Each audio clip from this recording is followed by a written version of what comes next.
Bienvenue dans cette nouvelle vidéo où nous allons voir comment créer un portefeuille d'actions équilibré avec un capital de 30 000 euros. Avoir une telle somme à investir est une opportunité incroyable, mais ça vient aussi avec des responsabilités. Investir en bourse peut sembler intimidant, surtout lorsqu'il s'agit de gros montants comme celui-ci. Mais rassurez-vous, avec une bonne stratégie, avec une bonne compréhension claire des principes de base, vous pouvez non seulement protéger votre capital, mais aussi le faire fructifier de manière significative. Aujourd'hui, ce qu'on va faire, c'est qu'on va voir ensemble les étapes clés pour construire un portefeuille d'actions qui soit à la fois diversifié, qui soit à la fois rentable et aligné avec vos objectifs financiers. L'objectif, c'est pas seulement de vous donner la liste d'actions à acheter, mais de vous apprendre à réfléchir comme un investisseur avisé. À la fin de cette vidéo, vous saurez comment structurer vos investissements tout en maximisant les rendements et en minimisant les risques. C'est parti!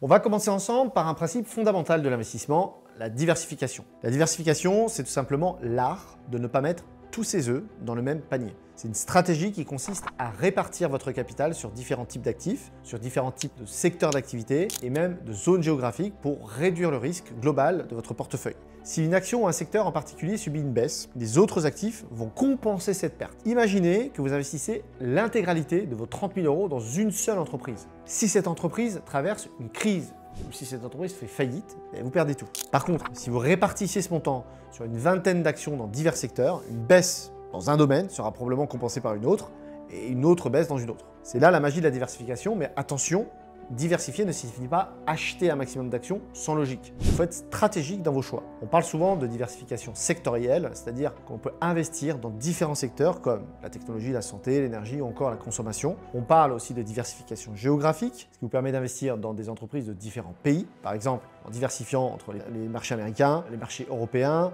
asiatiques. Bref, vous protégez contre les risques qui sont liés à une seule économie. Et il y a également la diversification par type d'actifs. Bien que nous parlions principalement d'actions ici, il est aussi potentiellement judicieux d'intégrer d'autres types d'actifs comme des obligations ou des fonds indiciels pour stabiliser encore plus votre portefeuille. La diversification est donc la clé pour lisser les performances de votre portefeuille et vous permettre de dormir tranquille, même en période de volatilité.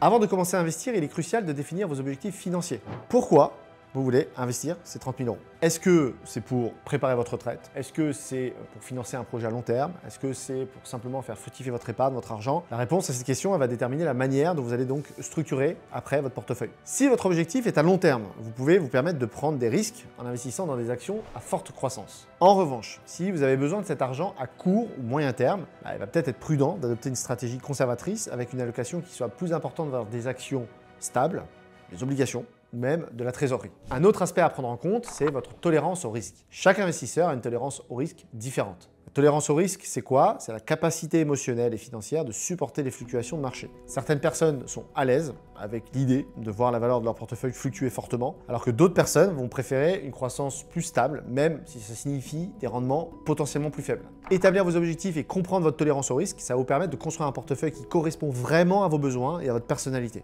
N'oubliez pas non plus de penser à l'horizon temporel. Combien de temps vous voulez laisser cet argent investi avant de pouvoir y toucher? Investir sur le long terme, ça va vous permettre de surmonter les périodes de volatilité et de bénéficier de l'effet des intérêts composés qui peuvent avoir un énorme impact sur vos rendements. Une fois vos objectifs définis, il est temps de parler de l'allocation de vos 30 000 euros. L'allocation d'actifs, c'est la manière dont vous allez répartir votre capital entre les différents types d'actions ou d'autres instruments financiers. Pour un portefeuille équilibré, vous pourriez envisager de diviser vos 30 000 euros en plusieurs catégories. Une allocation de base pourrait ressembler à ceci. 50% dans les actions de grandes entreprises stables, comme Apple, Microsoft ou encore Google. Ces entreprises sont bien établies et elles offrent une stabilité et versent souvent des dividendes réguliers. Ensuite, vous pourriez mettre 30% dans des actions à forte croissance. Ces entreprises sont généralement plus jeunes et elles opèrent dans des secteurs en expansion rapide, comme la technologie ou la santé. Elles présentent également un potentiel de rendement plus élevé, mais aussi un risque plus important. Vous pourriez mettre 10% dans des actions internationales. Investir à l'étranger va vous permettre de diversifier encore davantage votre portefeuille et de profiter de la croissance économique dans d'autres régions du monde, comme l'Asie ou l'Europe. Vous pourriez mettre 10% dans des actifs plus sûrs comme les obligations ou même du cash. Cette portion de votre portefeuille agira comme une sorte de coussin en cas de chute brutale des marchés. Vous pourriez également utiliser cette réserve pour saisir des opportunités d'achat si le marché subit une correction.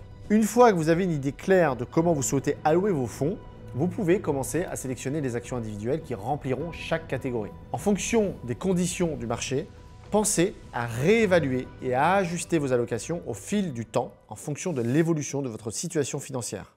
Passons maintenant à la sélection des actions. C'est une étape qui est cruciale dans la création de votre portefeuille. Avec 30 000 €, vous avez certainement une marge de manœuvre pour sélectionner des actions qui correspondent à vos critères d'investissement. Pour commencer, il est essentiel de bien comprendre les entreprises dans lesquelles vous allez investir. Ne vous contentez pas d'acheter des actions simplement parce qu'elles sont populaires ou parce qu'elles sont recommandées par quelqu'un. Vous allez devoir faire vos propres recherches pour comprendre le modèle économique de l'entreprise. Vous allez devoir comprendre les perspectives de croissance de cette entreprise, ses avantages compétitifs, son historique de performance. Un bon point de départ est de regarder les actions de grandes entreprises stables. Ces sociétés comme Coca-Cola, Procter & Gamble ou encore Google, elles ont en général des bilans qui sont solides, elles ont des flux de trésorerie stables et sont bien établies dans leur secteur respectif. Elles peuvent constituer la base de votre portefeuille, offrant une certaine sécurité tout en générant des dividendes réguliers. Ensuite, pensez à intégrer des actions à forte croissance. Ces entreprises, souvent dans des secteurs de la technologie et de la santé ou des énergies renouvelables, ont un potentiel de croissance plus important. Par exemple, des entreprises comme Tesla ou Shopify, bien qu'elles soient plus volatiles, peuvent offrir des rendements significatifs sur le long terme. Ensuite, n'oubliez pas la diversification géographique. Investir dans les entreprises en dehors de votre marché domestique permet de profiter de la croissance dans d'autres économies. Par exemple, vous pourriez investir dans des géants technologiques asiatiques comme Alibaba ou des entreprises européennes comme LVMH. Enfin, n'oubliez pas d'examiner les ratios financiers de chaque entreprise, tels que le ratio cours-bénéfice, la rentabilité propre, les taux de croissance des bénéfices. Tous ces indicateurs vont vous donner une meilleure idée de la santé financière de l'entreprise et de son potentiel de croissance future. La sélection des actions est une étape clé où il ne faut surtout pas se précipiter. Prenez le temps de bien analyser chaque option en vous basant sur des données qui soient solides et une compréhension approfondie de chaque entreprise. Une fois que vous avez constitué votre portefeuille, le travail ne s'arrête pas là. L'une des erreurs les plus courantes que font les investisseurs est de créer un portefeuille puis de l'oublier. Pour maximiser les rendements et minimiser les risques, il est essentiel de suivre régulièrement vos investissements et de faire les ajustements nécessaires. Le suivi ne signifie pas que vous devez regarder vos investissements tous les jours, bien au contraire. Il est recommandé de faire des revues trimestrielles ou semestrielles de votre portefeuille. Cela va vous permettre de voir comment vos actions se comportent par rapport à vos attentes et à vos objectifs initiaux. Par exemple, si une action a surperformé et représente désormais une part trop importante de votre portefeuille, vous pourriez envisager de vendre une partie pour rééquilibrer votre allocation. De même, si une action sous-performe de manière significative, il peut être utile de revoir vos hypothèses initiales et de décider si vous souhaitez la conserver ou même la remplacer. Il est également important de rester informé des développements économiques et des actualités qui peuvent affecter vos investissements. Sachez que les entreprises évoluent, que les marchés changent et il est important, crucial même, d'adapter votre portefeuille en conséquence. Et enfin, n'oubliez surtout pas de réinvestir vos dividendes. Plutôt que de les retirer, vous pouvez les utiliser pour racheter plus d'actions, ce qui va augmenter votre potentiel de croissance sur le long terme. Le suivi et l'ajustement de votre portefeuille sont des tâches continues, mais elles sont essentielles pour assurer votre stratégie d'investissement et qu'elle reste alignée avec vos objectifs. Pour finir, on va parler des erreurs à éviter lorsque vous créez et gérez un portefeuille d'actions. La première erreur, c'est de ne pas diversifier suffisamment. Comme on l'a vu, la diversification, elle est cruciale pour réduire le risque. Si vous investissez tout votre capital dans un seul secteur ou dans une seule entreprise, vous allez vous exposer à des risques inutiles. Une autre erreur courante est de suivre aveuglément les conseils des autres, que ce soit des amis, des proches ou des influenceurs. Chaque investisseur a des objectifs et une tolérance au risque qui est différente. Ce qui fonctionne pour l'un ne va pas fonctionner forcément pour l'autre. De plus, évitez de paniquer lors de baisses de marché. Les fluctuations, elles sont normales en bourse, ok? Mais vendre dans la panique peut souvent conduire à des pertes évitables. Et donc, il est crucial de rester calme et de se rappeler de vos objectifs à long terme. Aussi, ne sous-estimez pas l'importance de la recherche et de la compréhension de ce dans quoi vous investissez. Investir sans bien connaître les entreprises ou les secteurs dans lesquels vous mettez votre argent est un moyen rapide de perdre de l'argent.